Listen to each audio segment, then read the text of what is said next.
Romantic sense जो है actually वही हमारी जो है एस्थेटिक सेंस होती है।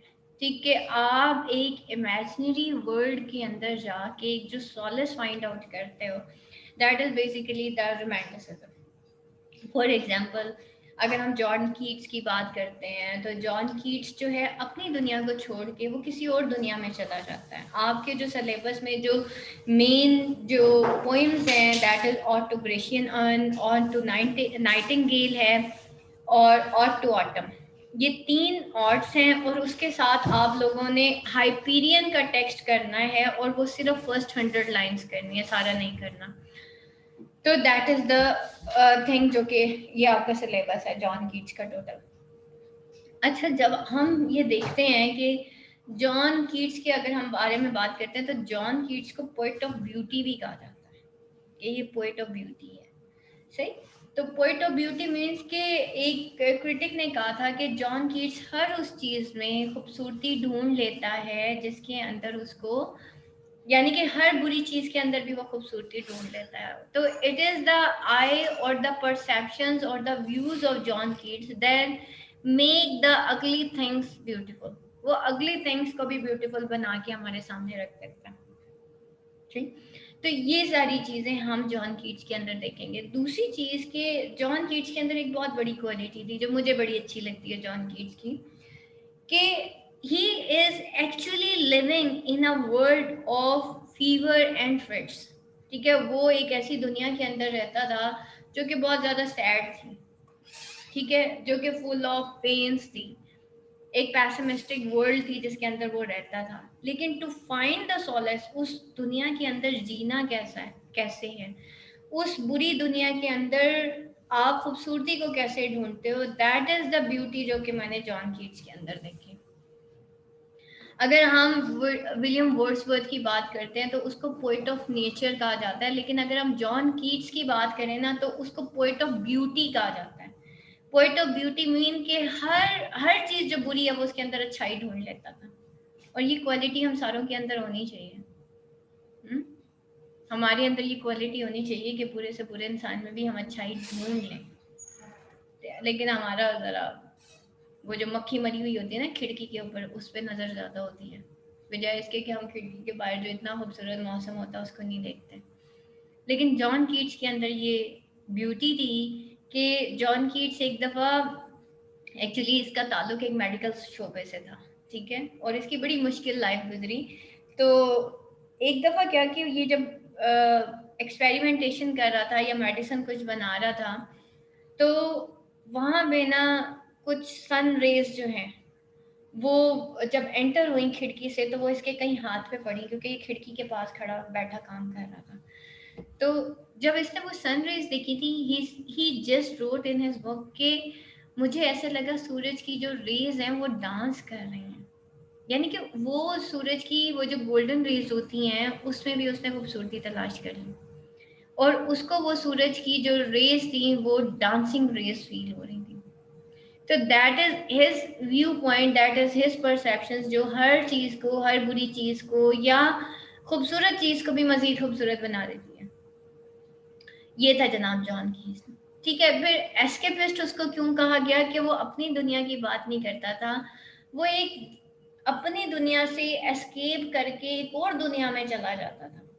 लाइक ऑट टू ऑटम की बात करें तो वो ऑटम की दुनिया में एस्केप कर जाता है। अगर हम ऑड टू नाइटिंग, ऑड किसे कहते हैं, ऑड बेसिकली गजल होता है। गजल किसे कहते हैं, किसी की मदाह में, किसी की चाह में, किसी की खूबसूरती बयान करने के लिए एक गजल लिखी जाती है, एक नज़म लिखी जाती है, उसको ऑड कहते हैं।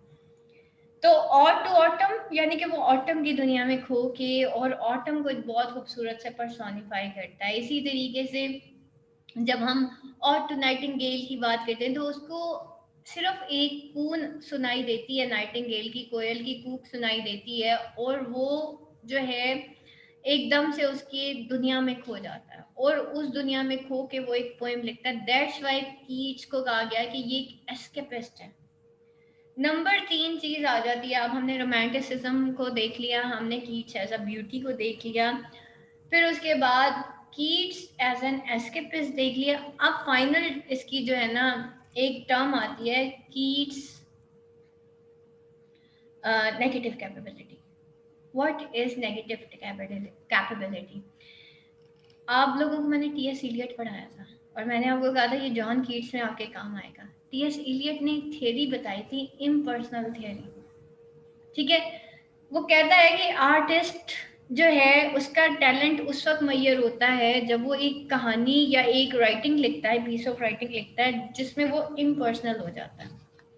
ठीक है, लाइक उसकी अपनी पर्सनैलिटी नहीं होती है। असल में जो पीस ऑफ वर्क होता है, पीस ऑफ आर्ट होता है, वो असल में वो वाला होता है जिसमें आर्टिस्ट अपनी पर्सनैलिटी को निगेट करता है।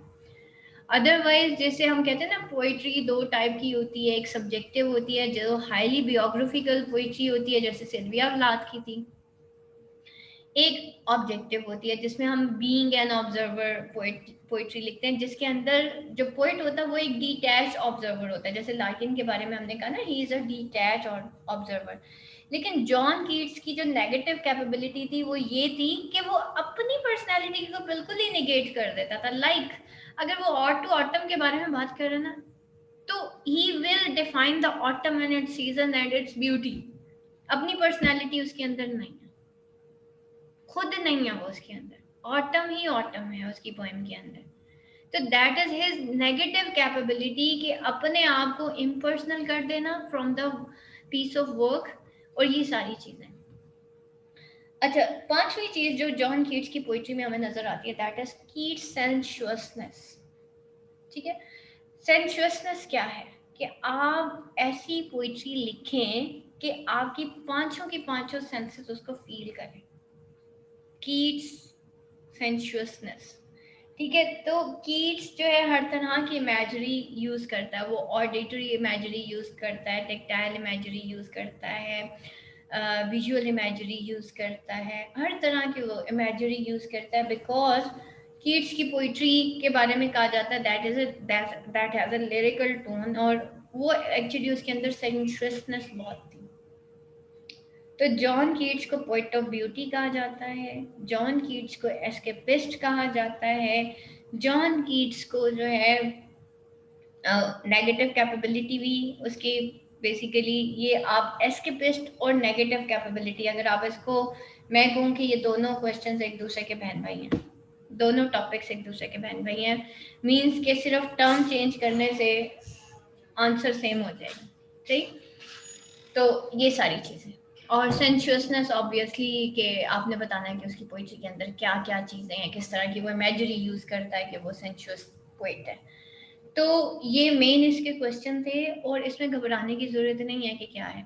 आखिरी एक क्वेश्चन आपका जो आता है ना, वो एक अलग ही सेक्शन है जॉन कीट्स का, वो है उसकी हाइपीरियन। जॉन कीट्स ने कोशिश की थी मिल्टन के पैटर्न पे लिखने की। उसने कहा कि मिल्टन ने इतनी लॉन्ग एपिक लिखी है तो चलो मैं भी एपिक लिखता हूँ। तो इसने ना हाइपीरियन के नाम पे एक एपिक लिखने की कोशिश की थी, जो कि इसने कोशिश की क्योंकि actually his nature was romantic, but इसने ग्रीक पैटर्न के ऊपर वो सारा कुछ लिखने की कोशिश की थी। कुछ लोगों का कहना है कि ये कामयाब हुआ, कुछ का कहना है नहीं हुआ। बहरहाल वो जो इसकी एपिक थी वो इनकम्प्लीट रह गई। सही। और बाज क्रिटिक्स ये भी पूछते हैं, मतलब क्वेश्चन आता है कि क्या वो कामयाब हुआ था एपिक लिखने में या नहीं हुआ था। बहरहाल उसने एपिक के अंदर, उस एपिक के अंदर टाइटन्स की आपस में जंग दिखाई है कि गॉड्स जो हैं वो आपस में लड़ पड़ते हैं। जो पुराना गॉड होता है वो डिफाई हो जाता है और जो न्यू गॉड होता है, यानी कि वो कहता है कि जीतता वो है जो कि ब्यूटीफुल होता है। उसके अंदर भी इसने ब्यूटी को ही एनहांस कर दिया एक्चुअली। तो वो कहता है कि जीतता वो है जो कि ब्यूटीफुल होता है। ठीक है, तो जो पुराना हो जाता है वो हार जाता है। जो इंसान जो है पुरानी चीजों पे रह जाते हैं वो लोग हार जाते हैं, और जिनके अंदर क्रिएटिविटी होती है, जो ब्यूटीफुल होते हैं, वो जीत जाते हैं। एक्चुअली उसका पूरा लब्बे लबाब ये था। तो उसके अंदर उसने वो सारी वॉर टाइटन्स की वो सारी दिखाई है। टाइटन्स बेसिकली जाइंट्स थे जिनको गॉड्स एंड गॉडेसेस कहा जाता था। God of sky, God of earth, goddess of earth. ठीक है, ये सारे गॉड्स जब है, और ये उसमें एक क्या नाम था उसका, एक टाइटन का, हाइपीरियन के अंदर, मेरे जहन से निकल गया भारत। तो बहरहाल हाइपीरियन के अंदर हम वो सारे टाइटन्स और उनकी आपस में जंग और किस तरीके से सैटर्न है और ये सारे हैं ये आपस में लड़ पड़ते हैं और यूरेनस क्या करता होगा, ये हम उसके अंदर सारा देखेंगे कि भाई इसमें क्या है। तो Hyperion is one of the Titan in that story, ठीक है, तो वो हम पढ़ेंगे, लेकिन वो बहरहाल इनकम्प्लीट रहेगी थी, उसका अक्सर टेक्स्ट आ जाता है, उसके अलग से क्वेश्चंस जो हैं वो आपको तैयार करने पड़ते हैं। बाकी ये वाले जो हैं इसमें कोई इतना मुश्किल काम नहीं है, ठीक है। चलिए जनाब, अब आगे चलते हैं, हम इसकी बायोग्राफी को डिस्कस कर लेते हैं और बाकी सारी चीजें देख लेते हैं इसकी डिटेल। यहाँ पे देखिएगा कौन है जनाब John Keats, slide number 1। John Keats के बारे में पढ़ने जा रहे हैं, उसकी